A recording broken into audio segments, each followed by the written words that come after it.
Hello, boys and girls. This is Mr. Kizik, and this video today is going to be part one of two, where we talk about angles, or at least the introductory of angles. Let me just get to the page. All right. So, what are angles? Well, an angle is formed by two what we call rays with a common endpoint. In other words, if I look at this picture that's to the left, what I'm drawing right here, that's a ray, because there's an endpoint, or in this case, like a starting point, B, and then we're going in one direction. This common endpoint, we call it the vertex. It's where they meet here. And then the rays, we call them the sides.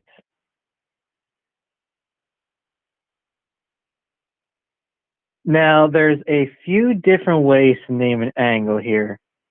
The most common one, and the one that you should be using, is naming an angle using 3 letters. So the middle letter, and it doesn't matter how you name it, because the middle letter must always represent the vertex. So if I look at this picture that's to the left here, it's got 3 letters. What is the vertex here? This is the vertex, B. So we know B is going to go into the middle. Now what about A and C? In reality, A and C could be on either side. All that mattered is that B was in the middle. And then we also throw in a little angle symbol.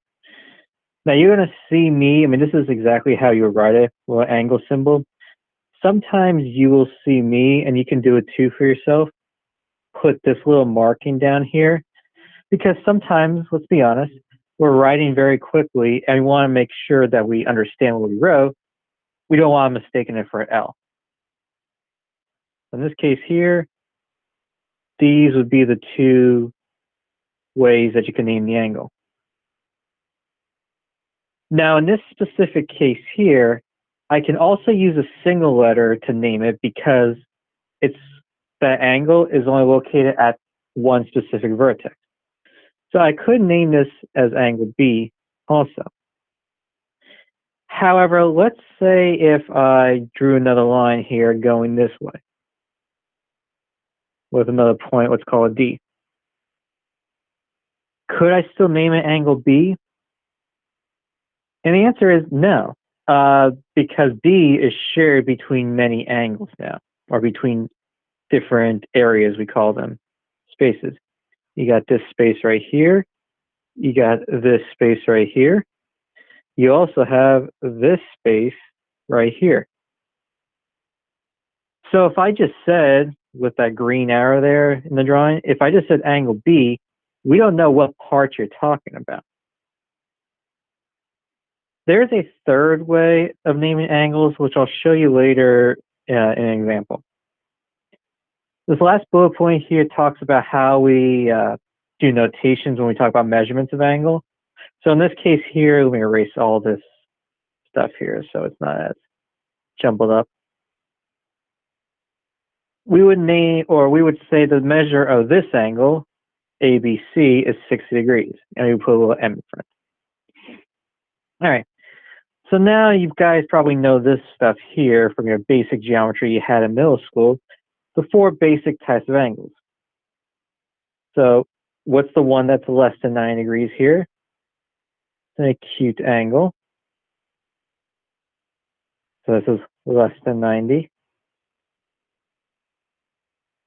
We have an obtuse angle. Obtuse, that is supposed to be an E. That's going to be more than 90 degrees. And then we've got something called right angle. And the reason why we know it is a right angle is because of this box. And that's equal to 90.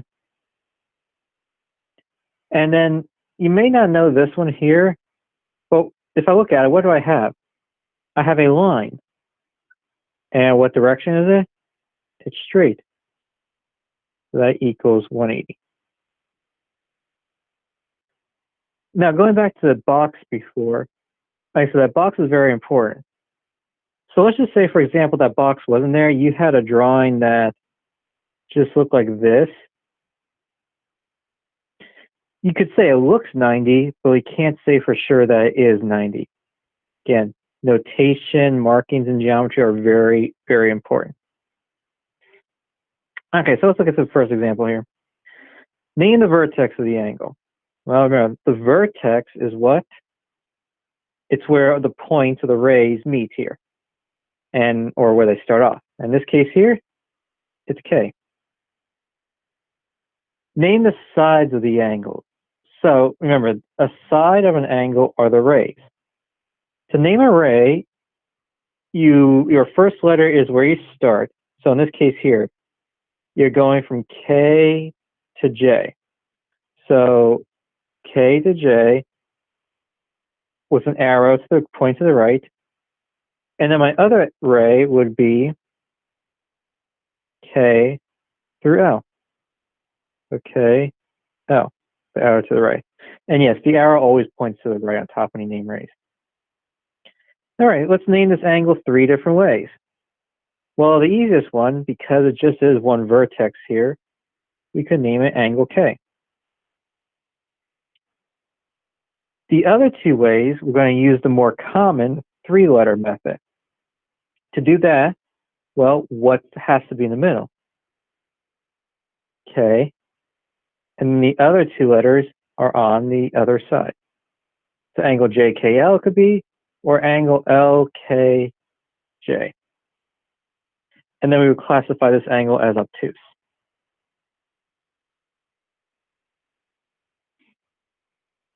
Again, the reason why K is in the middle, let's say, I asked you, because when we get to more complicated drawings, it is very important. If you were to read it off here, J to K to L, didn't I just create the space I wanted? Indeed, I did. Example 2 is the same concept here, so we'll skip that. Might have you guys practice it later. Or you can practice it on your own too. Let's look at some more vocabulary. Congruent angles, and we've seen this word congruent before. Remember, congruent means what? It means they're the same, exactly the same measurements, shape, and whatnot. So in this case here, if the measure of angle A is equal to the measure of angle B, then we can say that the 2 angles are congruent, and therefore we can say angle A is congruent to angle B. Guys, remember the congruency symbol? It's that little squiggly line with the equal sign. All right, next one here, next vocabulary term, an angle bisector. An angle bisector is a ray that divides an angle into 2 congruent parts.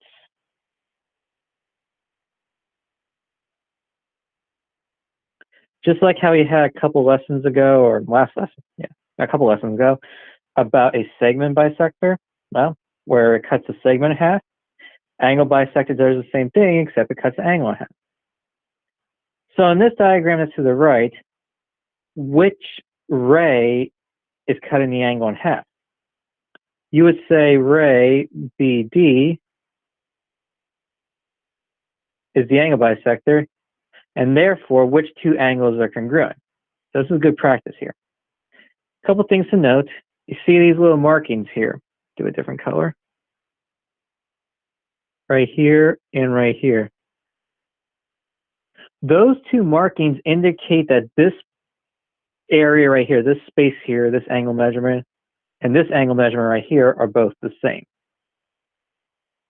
We will see, again, foreshadowing here, we will see sometimes drawings that have something like this, where that and then that. Students mistaken that to be, well, the one with 2 markings must mean it's bigger than the one that's with one marking. And that could be, that's totally not true there. All that means is that this space right here does not match up with this space right here. Just like with segments, when we had 1 tick mark or 2 tick mark or 3 tick marks, that doesn't mean one's bigger than the other. It just means those different tick marks don't match up with each other. Anyway, back to these angle bisectors. So how do I say that this angle on top here is congruent to the angle that's on the bottom? Well, let's trace it out here. How would I form this angle? I'd form this angle if I start at A, I have to go to B, but then where do I have to go in order to just get this space that's on top? I'd have to go to D. Therefore, I name the angle A, B, D. Is congruent to, well, now how do I name that angle on the bottom? I can start at D, I have to go to B, C. Angle DBC.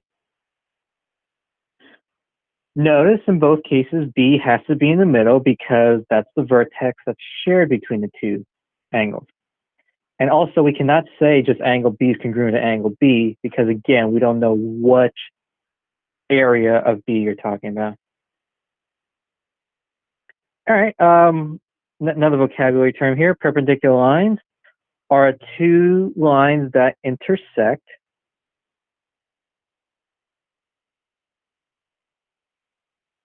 at a right angle.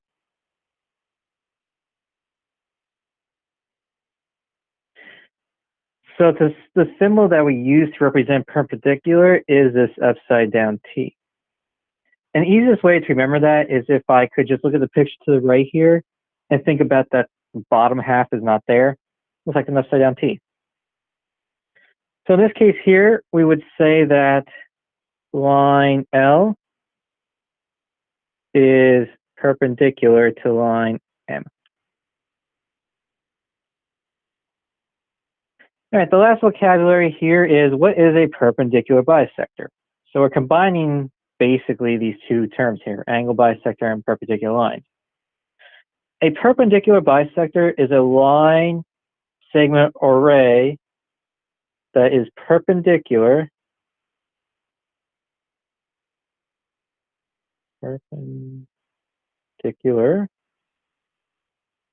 to a segment at its midpoint.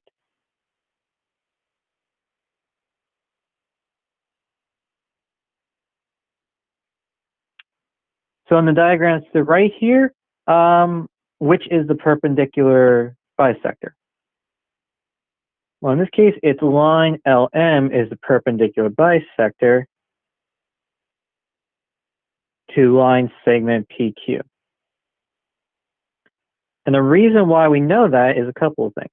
One, we have a right angle, so we know it's perpendicular. And these tick marks, again, indicate that the line segment's being cut in half. All right, let's look at example 3 together. However, with example 4, I just want to mention, because who knows, you might have to try this problem later on. This is kind of like the third way of naming angles. Sometimes they have a number in the spaces here to indicate that area of the angle. So like for letter A, when it says to name the vertex of angle 2, it means how do I name this angle here, that space. But anyway, back to example 3. Write another name for angle CBF. So if I look here, here is CBF. So first thing I want to ask myself, can I just name it angle B? And the answer is no, because angle B is shared between lots of different spaces here. Easiest way to do it is, well, remember, what has to be in the middle in order to be talking about the angle? That vertex.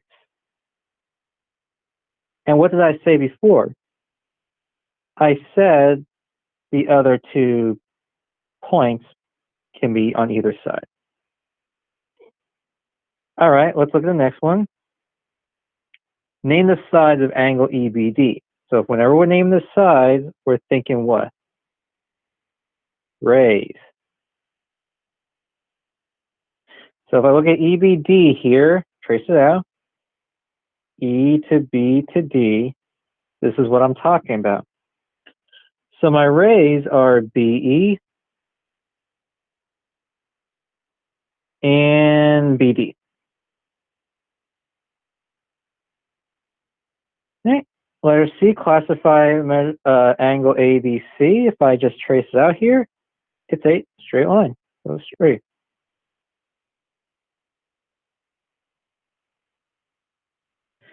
Give an example of an obtuse angle. There's many examples here. However, we just need to find one that's bigger than 90 degrees, but less than 180. I could say angle EBC.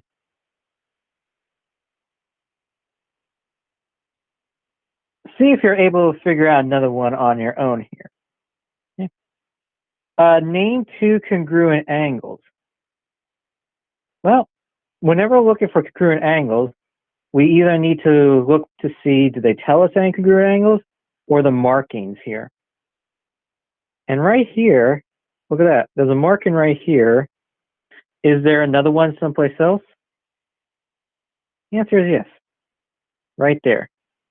So the two congruent angles are angle EBA is congruent to angle FBC. Let me write that a little better there. Pen didn't catch up with me there.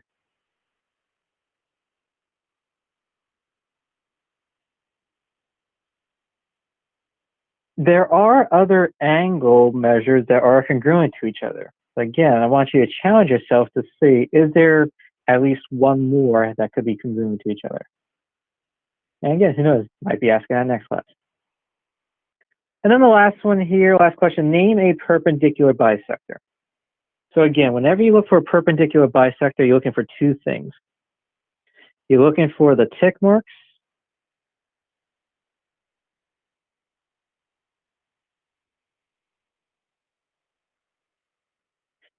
and 90 degrees. Well, here's the 90-degree angle right here. And so the only two lines or things that fit with it is line AC and ray BD. But which is the perpendicular bisector? It would be ray BD because line segment AC is what's being cut in half because of these two tick marks. All right, and that, ladies and gentlemen, is part one here of the lesson with the angle addition postulate.